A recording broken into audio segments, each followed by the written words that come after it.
Hi, my name is Kevin Brewer, and I am here today with Chris Lloyd. He's a geological consultant based out of Guadalajara. And we are at Mexico Mining Center's annual Discoveries Mining Conference in Mexico, which this year is being held in beautiful Mazatlan, Sinaloa. Great to have you here today with us, Chris. Well, thanks. Thanks for having me here. I understand yesterday you gave a presentation on the discovery history of the large gold deposits of Mexico. And as I say, you've been in Guadalajara for 25 years now, so tell us a bit about that experience. Well, I moved to Guadalajara right after I finished my master's degree and went down to work with Cominco. And they had me look at deposits all over the country, first for gold and then focusing more on zinc. And then Cominco got bought out by Teck and laid us all off, and I had to decide whether I wanted to stay in Mexico or go back to Canada. And my wife kind of made that decision for me, and I stayed in Mexico. Yeah, most of us do follow our wife's orders, you know. That's right. Yeah. So obviously you are far from being finished, and you talked yesterday a lot about large gold deposits. Your presentation noted that Mexico has 67 deposits with over 1 million ounces of gold. Wow. So tell us a bit more about the history of gold exploration in Mexico and continued discoveries in historic mines.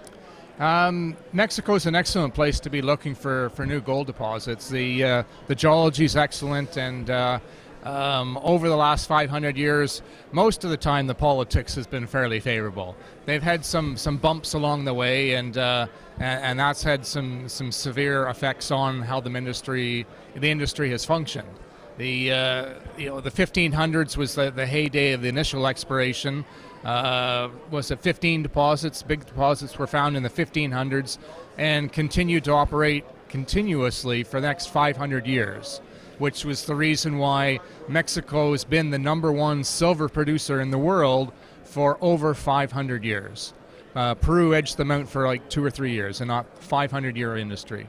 So that's the kind of history we've had. But if the politics aren't favorable for having foreign investment, the Mexican capital isn't interested in developing mines here.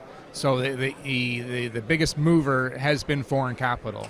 And as I showed in my talk yesterday, the explosion of new discoveries happened after they changed the mining law back to being favorable for foreign ownership of those mines. Yeah, and that occurred in 1992. 1992, yeah, that's correct. Yes, okay. Yes. Yeah. And I guess you get asked this question all the time. So where you've been looking at all these big deposits, where do you go to find a major gold deposit in Mexico? Well, that's one of the good things about Mexico. Pretty much the whole country is favorable for finding a big deposit.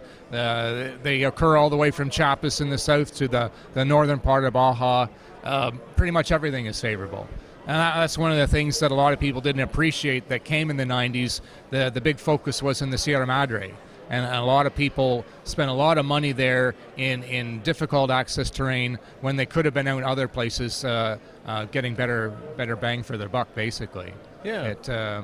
So basically, there's still a lot of old known prospects in this country that haven't been reevaluated, and they're still waiting to be worked on.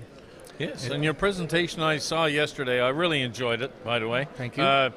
Gave us an excellent overview of those deposits and some of the background behind it and some of the new activities that are going on.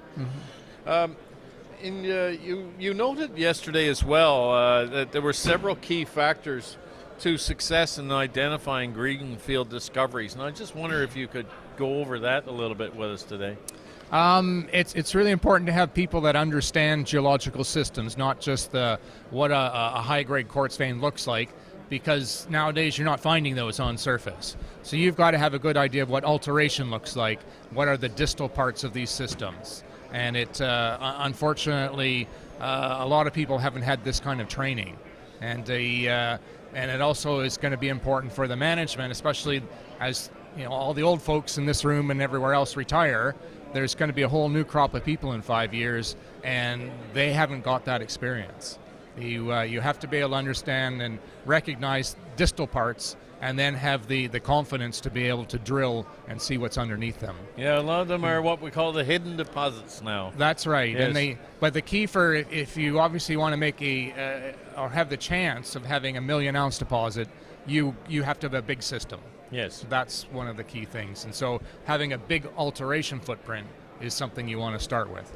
Now, we have a new administration in Mexico, and I'm just wondering, what changes do you feel are important to ensure that Mexico remains a good jurisdiction to explore and to invest in mines? Well, to be able to explore, we have to have access to mining concessions. As long as they continue with the process of the Libertades, and my understanding is that they are actually going to try and accelerate that process, and I hope that's true. Because people haven't been paying their taxes, they haven't been doing their works, their work commitments, so those claims need to be canceled and freed up again. The problem is, in the regulamentos to the law, the mining law, it allows companies to basically skirt the intent of the law. They don't answer the responses from the mining department when they say you haven't paid your taxes. They have to send out a registered letter. They don't sign. And so the mining department is not able to cancel that claim. Okay. So that part of the mining regulamentos needs to be changed. The original mining law doesn't have to be touched, but the regulamentos need to be fixed so that they can cancel those claims and then thus publish them free to be restaked. Because there's big companies sitting on literally millions of hectares. Yes. They're not paying taxes, they don't do any work, but nobody else can either. That is the big change that needs to be made. It's good. The devil is always in the details, as the saying goes. That is correct. Well, thank you. It's been a sincere pleasure to hear about your activities, Chris. And we want to thank everyone. And thanks to Mexico Mining Center for this opportunity at their conference being held in Mazatlan, Sinaloa. In 2020, Mexico Mining Center will be hosting another conference in Mexico. So stay tuned on that front. And meanwhile, stay informed of activities in Mexico and properties for sale by going to their website at www.mexicominingcenter.com. My name is Kevin Brewer, and thank you for joining us at this broadcast today, and thank you, Chris, for joining us. Thank you, Kevin, for having me. Right Thank on. you.